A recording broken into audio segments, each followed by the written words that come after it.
Bonjour à tous. Ça fait très bizarre de tout de suite reprendre avec un Parlons-en, alors que ça fait à peine 11 jours que le dernier est sorti. Et ça fait à peine un mois que le jeu l'est tourné. Aujourd'hui, je vais faire ce Parlons-en un peu à la va-vite. Je me suis déniché une biographie que je me suis pas fait chier à réécrire. J'ai juste écrit ce qu'il fallait, ce qu'ils avaient oublié. Et bon, c'est un Parlons-en assez facile. Peut-être qu'il sera un peu petit. Mais en tout cas, ce n'est pas ce que vous pensez. C'était pas prévu que je fasse le Parlons-en numéro 5 sur ce groupe-là. Mais bon, en allant sur Spotify, j'ai trouvé mon idée. Bienvenue sur ce Parlons-en sur TV Girl.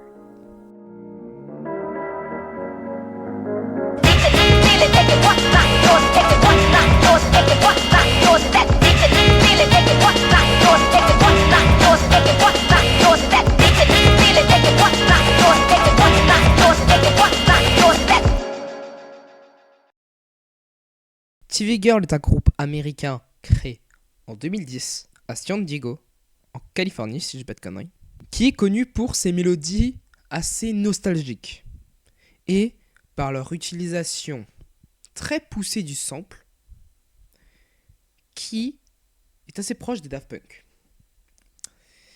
Pas tant en fait. TV Girl a marqué l'époque de l'indie pop grâce à leur propre identité, leur identité propre à eux. C'est TV Girl, tu peux pas les confondre avec d'autres personnes. Impossible.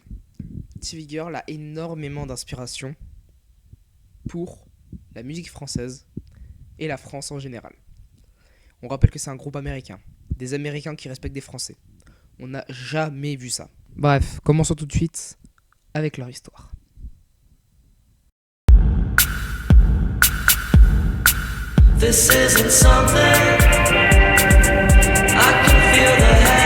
En 2010, à San Diego, en Californie, on n'a pas l'explication antérieure de comment ils se connaissent, mais Brad Petering et Trung Ngo, c'est son vrai nom, forment TV Girl en duo. Donc c'était bel et bien un duo à l'époque. Le duo est inspiré par des artistes comme Beck et The Avalanches.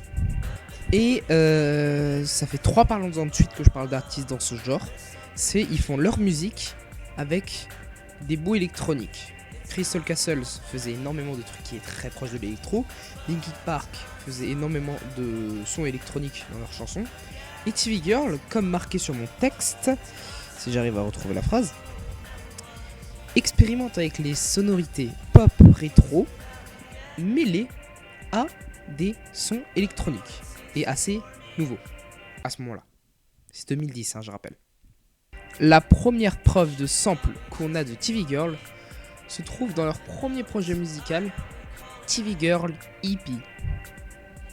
EP de TV Girl. Ah, faut pas chercher très loin, hein. Tout se passe bien, le morceau attire l'attention comme il le faut, mais des problèmes juridiques apparaissent. Parce que le sample n'est pas assez modifié, on comprend que c'est ça, et ce serait comme utiliser une musique dans une vidéo, ce qui ferait que la vidéo est interdite en Russie et en Biélorussie. Orvan, ils changent leur manière d'utiliser leurs échantillons, c'est-à-dire leurs samples, par souci juridique justement. L'EP se distingue vachement de tout ce qui se faisait ailleurs. Parce que là, c'est un mélange niveau parole de mélancolie et d'humour. Et là, c'est un mélange d'électro-lo-fi. Et cet album leur fera gagner une petite, mais quand même dévouée, une petite fanbase sur Bandcamp.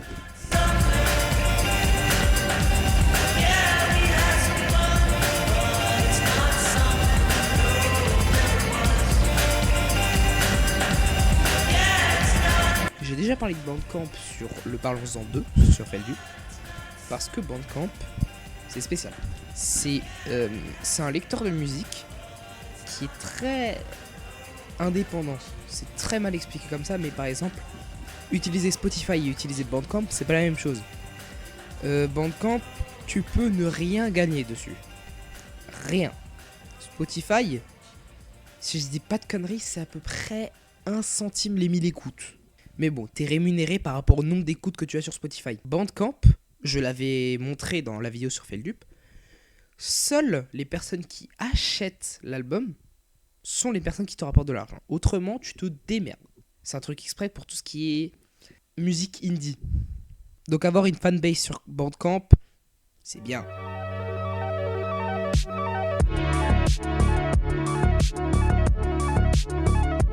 Non, en fait, c'est bien parce que ça veut dire que si ça peut te rapporter l'argent sur Bandcamp, ça veut dire que ça peut quand même te rapporter un petit peu plus sur les plateformes type Deezer, Apple Music et Spotify.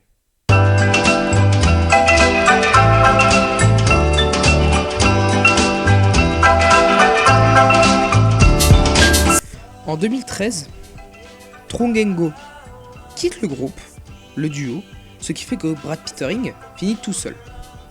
Mais pas pour longtemps parce que juste après, il y a l'arrivée de Jason Wyman et de Wyatt Harmon. Mais également cette année-là marque des évolutions majeures dans leur son. En 2013, ils sortent l'EP Benny and the Jets.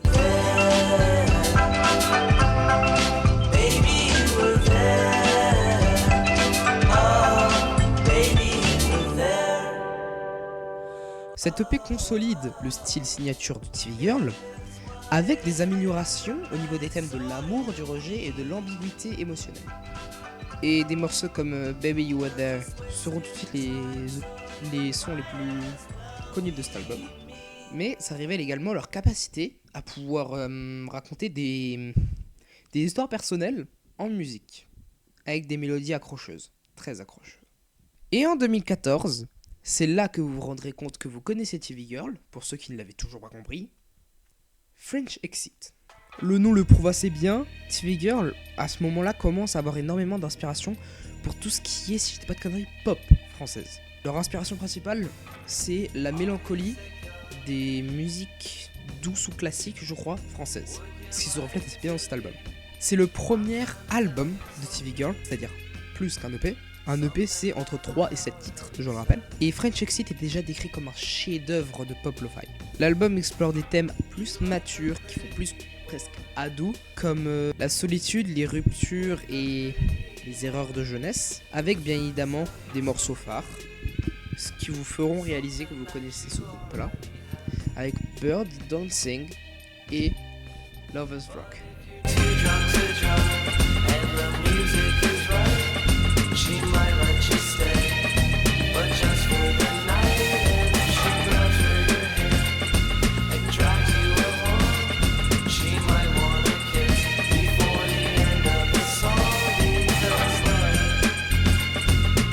L'album est salué pour ses arrangements complexes et pour ses paroles à la fois mordantes et vulnérables. L'album deviendra tout de suite un classique pour les fans déjà présents avant et un point d'entrée pour tous les nouveaux auditeurs. Si vous connaissez TV Girl, normalement, il y a de grandes chances que le premier morceau que vous ayez écouté, soit on en parle après, soit c'est bel et bien Lovers Rock. Et leur premier album est, je pense, celui qui leur a ramené le plus de fans.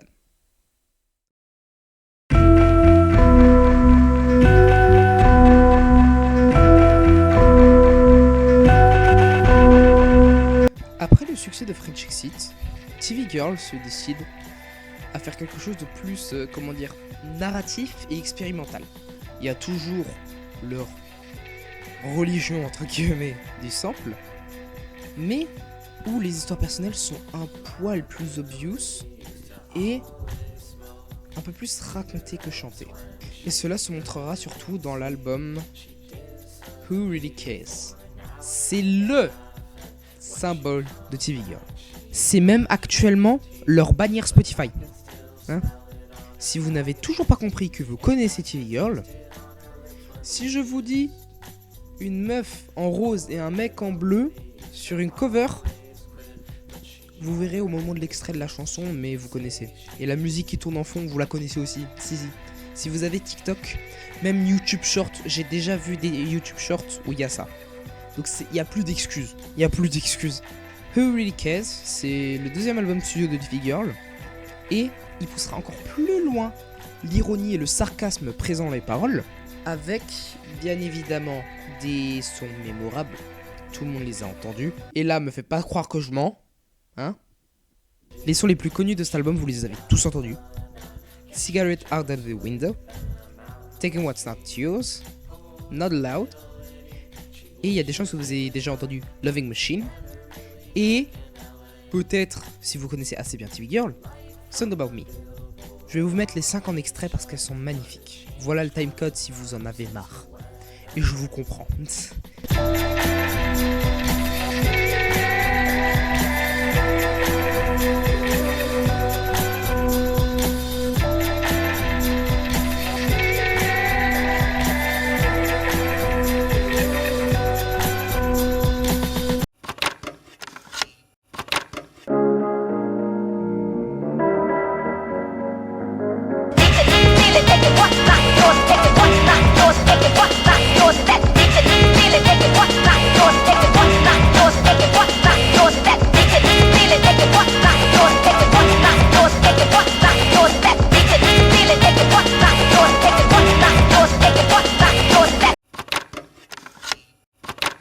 You suck. You wanna talk about sex, but we're not allowed. Well, you may not like it, but you better learn how, 'cause it's your turn now.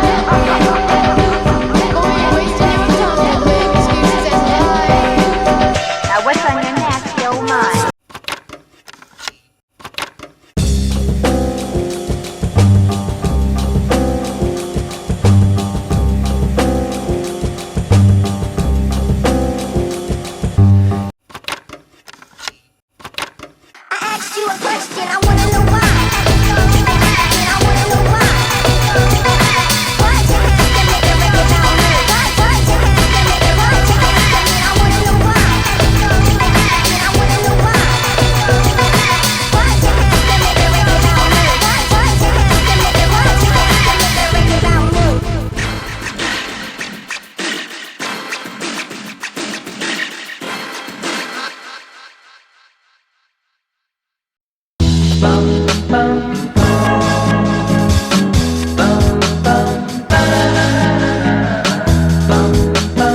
Là, on va passer sur un album plus mature.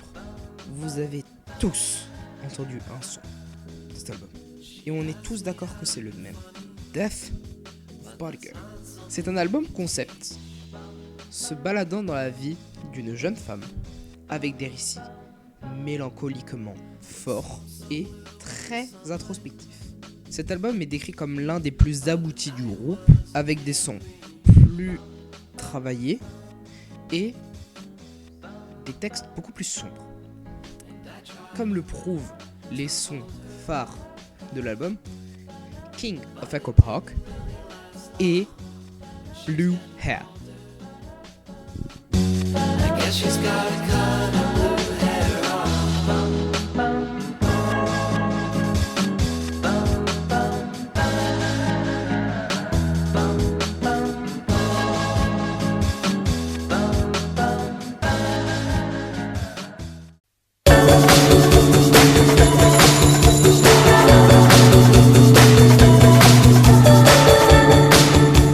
Précisément le 1er mai 2020, TV Girl publie une compilation de sons qui n'ont pas été retenus pour French Exit, qui s'appelle The Night in Question, French Exit Outtakes, ce qui signifie la nuit en question, les outtakes, donc les morceaux non retenus de French Exit.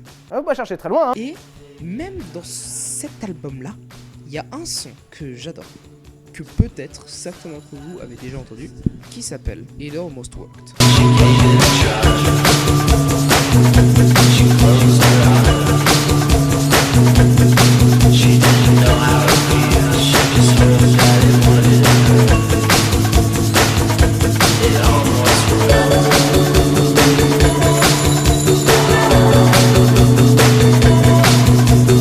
Et ces outtakes en question offrent un regard fascinant sur les coulisses du groupe et sur leur évolution créative, sachant de quoi ils étaient capables en 2014.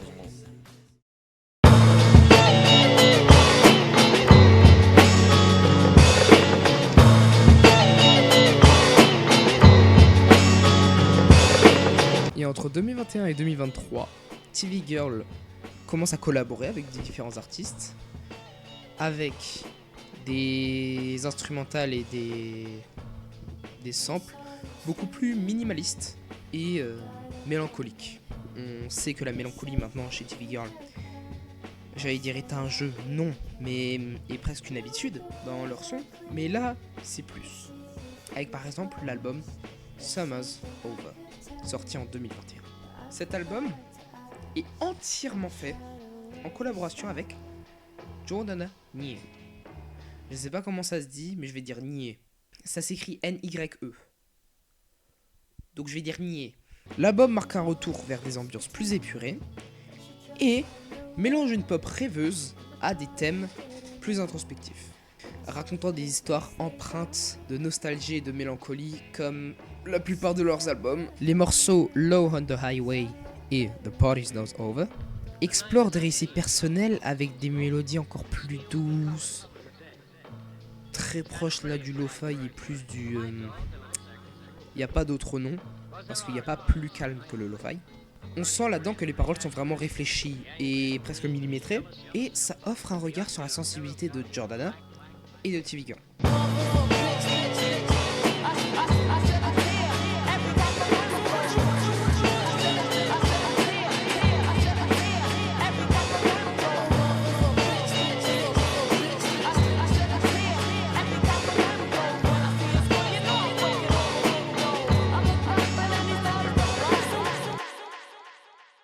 Et en 2023, ils sortent Grapes Upon the Vine.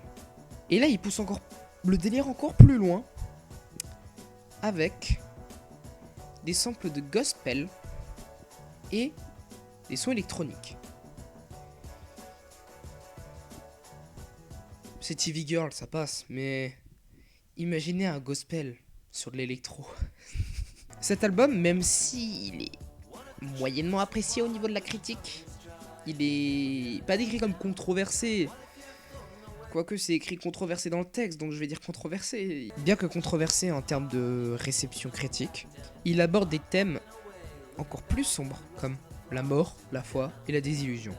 Ce qui me fait me rendre compte d'un truc, c'est que plus on plonge dans la carrière de TV Girl, plus on tombe dans des sujets sombres as fuck. On a l'impression de tomber petit à petit, genre on dirait qu'ils racontent, je viens de me faire ce constat à l'instant, hein, c'est pas écrit dans le texte. On a l'impression, plus on va loin dans leurs albums, plus on tombe dans une dépression et une solitude profonde qui peut nous emmener très loin. Et c'est toujours pas fini. Les sons phares de cet album sont One of These Morning et Shame.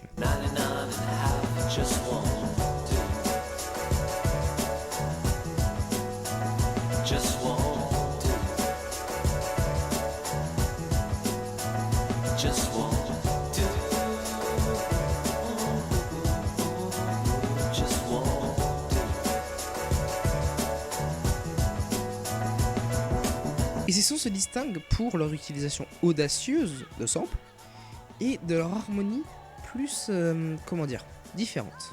Et une partie de la critique négative a jugé que la production diluait un peu les voix avec le message de Brad Petering, ce qui expliquerait à peu près pourquoi certains de ces sons seraient pas inaudibles, mais on comprend assez mal les paroles. Ces deux projets montrent que le groupe a envie de rester innovant, tout en gardant également leurs racines et, même si je l'ai dit beaucoup trop de fois dans le dernier Parlons-en, leur essence nostalgique et douce. Il marque également une période où TV Girl jongle avec les différents styles musicaux, en tout cas dans leur son, et également entre des récits personnels et le style de musique avec lequel ils jonglent déjà. Ils sont capables de te raconter une histoire très triste, qu'importe la manière dont ils font la mélodie. Ce qui consolide leur place unique dans la scène indie pop. L'année dernière, quand TV Girl sortent leur album Grapes Upon the Vine, TikTok, qui est déjà un monstre des réseaux sociaux, avec l'avènement de TikTok, TV Girl devient encore plus connue, et sûrement vous avez connu TV Girl par TikTok, avec, si je dis pas de conneries, le son Not Allowed. Parce que Not Allowed, c'était le plus connu de TV Girl. Vous allez sur leur page, le premier son que vous voyez, il y a de grandes chances que ce soit Not Allowed. Les sons Lovers Rock, Not Allowed et Cigarette Out of the Window deviennent rapidement viraux.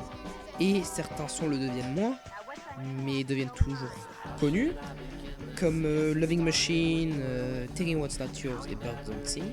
Et ce qui fait que du coup, le groupe reste actif sur la scène musicale, propose encore énormément de concerts.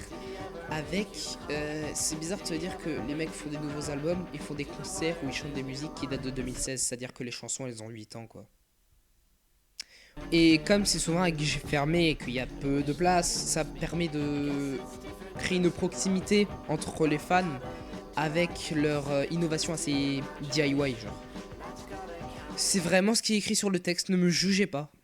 Et leur son, malgré qu'ils soient ultra fidèles à leur début, ils évoluent petit à petit. C'est comme des voitures japonaises. J'ai tout whippin.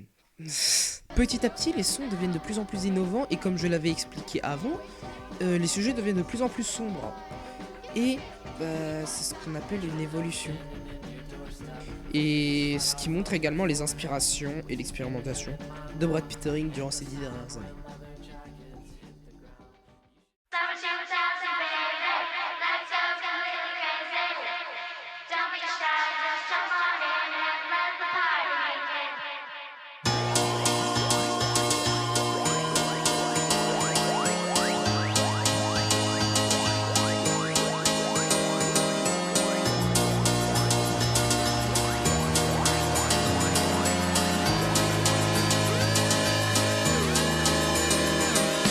Le 6 août 2024, sur le Spotify d'un certain George Clinton, un single à 2 titres, en collaboration avec TV Girl, apparaît, qui porte le nom des 2 titres, Summer 2000 Baby et Take a Trip.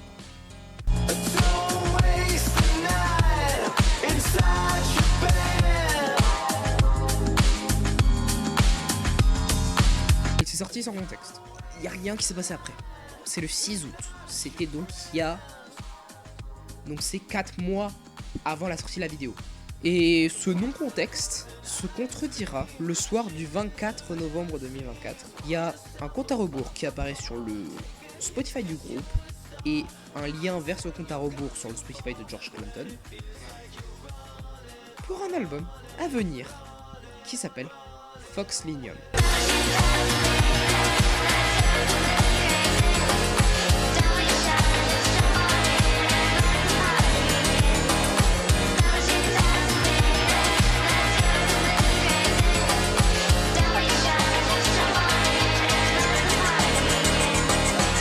Qui est sorti là au moment où la vidéo sort, c'est-à-dire le 2 décembre 2024 à 18h, en tout cas en France.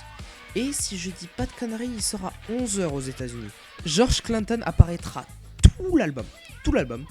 Et même sur Butterflies, qui est un son qui n'est pas encore sorti au moment où je tourne la vidéo, mais sur Butterflies, il y aura TV Girl, George Clinton et le retour de Jordan Lanier. Le sampling est toujours aussi présent qu'avant et certaines sources sont même citées sur le Genius du groupe, comme celle de Take a Drip Down, qui est une musique... J'ai oublié le nom, c'est We Made It, mais je ne sais plus de qui.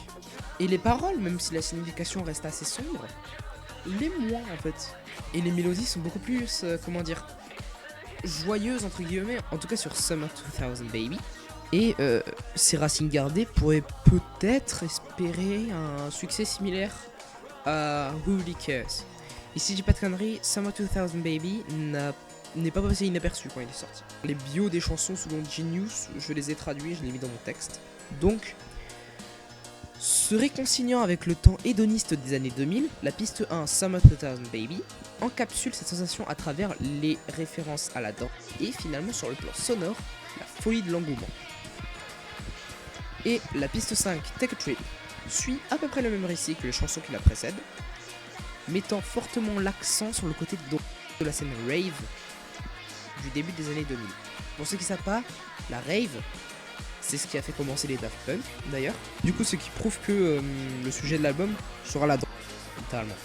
Et ça c'est très bien vu quand on regarde les paroles, le titre des chansons et le nom de l'album déjà ne signifie rien. J'ai beau faire des recherches, Fox Linium ne signifie rien. Et la cover, c'est la fameuse TV Girl qui apparaît sur leur logo, sur Who Really Cares, partout, mais avec des cachets. en elle.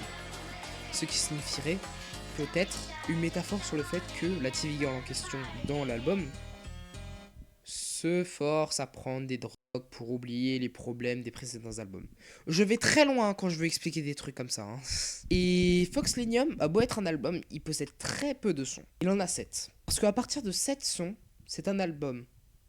C'est à partir de 6 sons maximum que c'est un EP. The Sweet Life et Yesterday's Word. Ce qui signifie la douce vie et le monde d'hier. Donc ça fait référence au temps de l'époque, donc côté nostalgique. Et la drogue. Me demande pas comment ils ont réussi à faire le lien, mais ils ont réussi, mon gars. Maintenant, passons rapidement à une conclusion. Avec un fond de Summer 2000 Baby. Pourquoi pas? Pourquoi pas?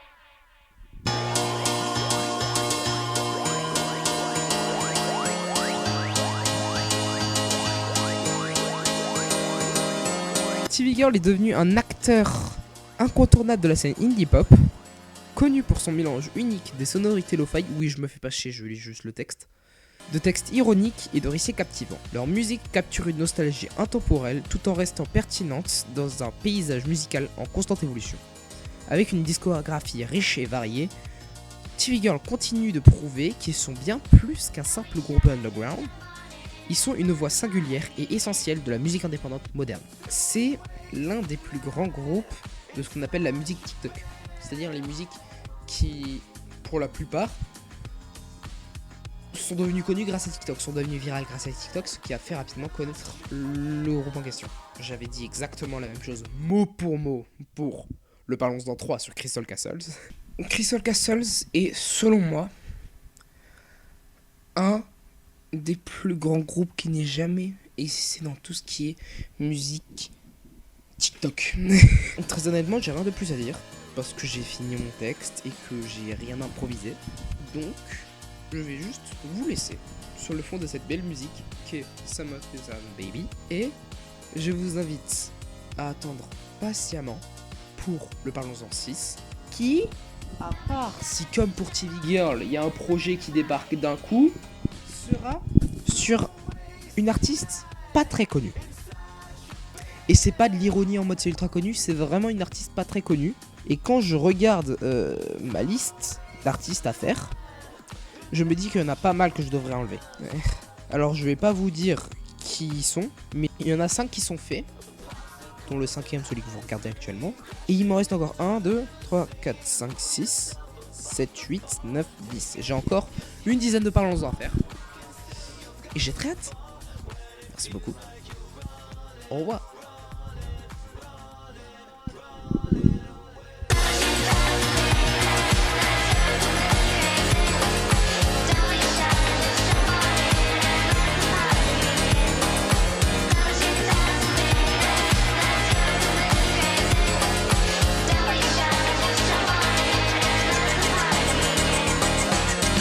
Et petite pause parce que j'apprécie vraiment ce dessin. Je me suis dit pourquoi pas faire un dessin avec tous les groupes que j'ai déjà écoutés ou que j'apprécie. Et j'ai fait ça. C'est tellement inutile que le fait que je montre ça, que je pense que je le mettrai que à la fin de la vidéo. Ou peut-être pas du tout. Très près.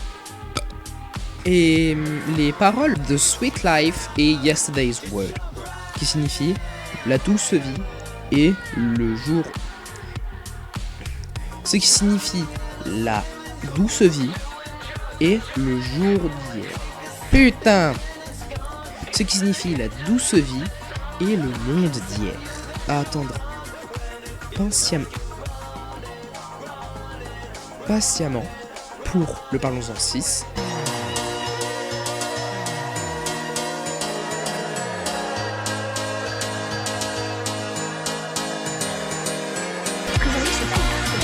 C'est un album de et invite également